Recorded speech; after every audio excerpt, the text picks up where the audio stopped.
Good evening. Here's your 5-day FEMA forecast.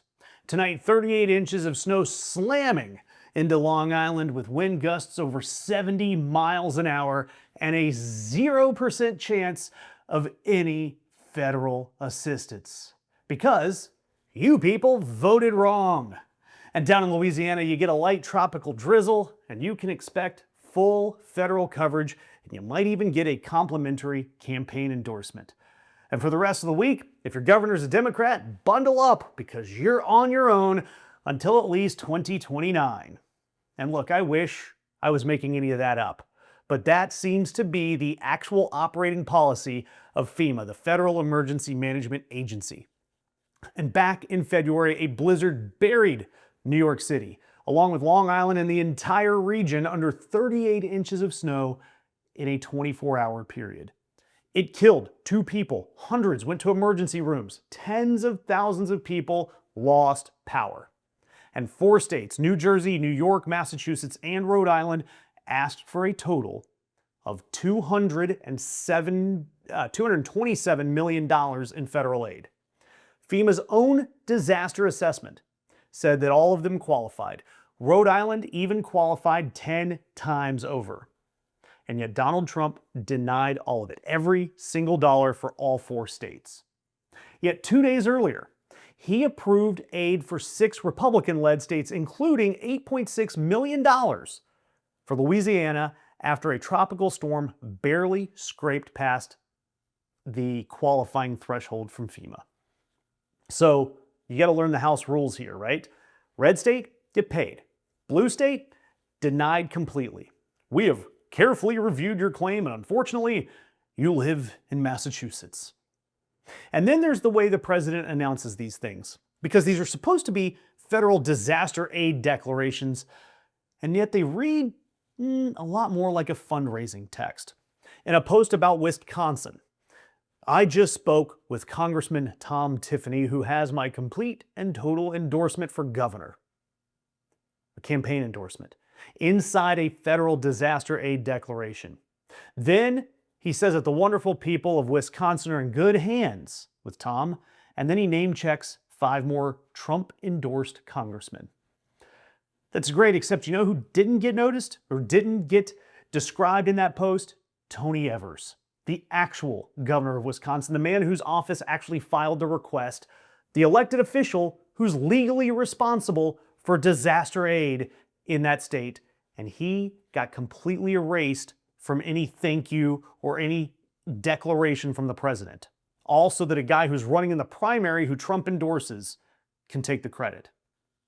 Same trick in Kansas, aid approved, credit handed to a Republican senator and a Republican candidate. That candidate for governor, while the actual governor, the Democrat Laura Kelly, who's actually requested the money, got ghosted. Idaho, their aid arrived bundled with complete and total endorsement for re-election. These are no longer disaster declarations. They're campaign ads. And I'm going to tell it like it is. To me, that's corruption. And when a Wisconsin reporter said, you know what, I've got to know more about this, they asked the White House how any of this works, what the money covers, when the money's going to get there. The official written response from the White House was 5 words. Refer you to the truth. Refer you to the truth, meaning the Truth Social post. That is the official word from your federal government, what is coming from Donald Trump's social media page. And real question for you guys in the comments.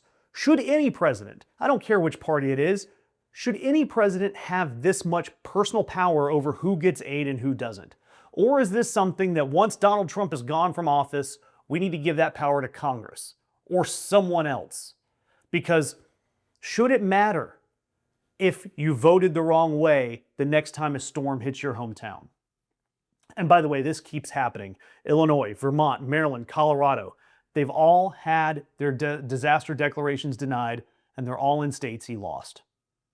And Politico, they did the hard work here. They dug into 2,500 disaster relief declarations going back to 1979. Every president, every hurricane, every flood, and nothing in FEMA's entire history comes close to this.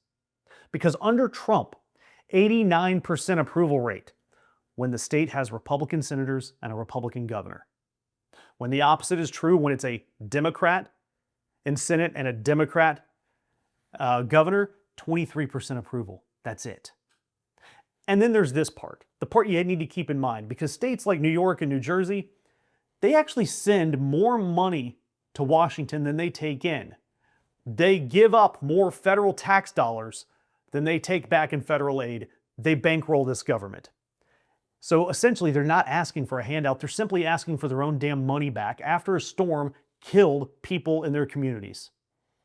And if you think that this is just me or even Politico that's speculating, this administration has already been caught doing the same thing with federal grants. A federal judge caught them during the shutdown cutting clean energy grants. And virtually every canceled project sat in a state that Trump lost. And those states sued Trump over them. And in open court, the administration's lawyers admitted targeting certain states based on politics, saying, quote, consideration of partisan politics is constitutionally permissible. The judge there, Judge Mehta, ruled against the Trump regime and said that the government freely admits that they made those decisions based on how a state voted with, quote, no rational relationship to any legitimate purpose. And if they did this with energy grants, there is zero reason to believe that FEMA is any different here. And when they are asked the White House's response to any of this, quote, there is no politicization to the president's decisions on disaster relief. He simply provides, quote, a more thorough review than any administration before him. He's basically blaming Biden and Obama.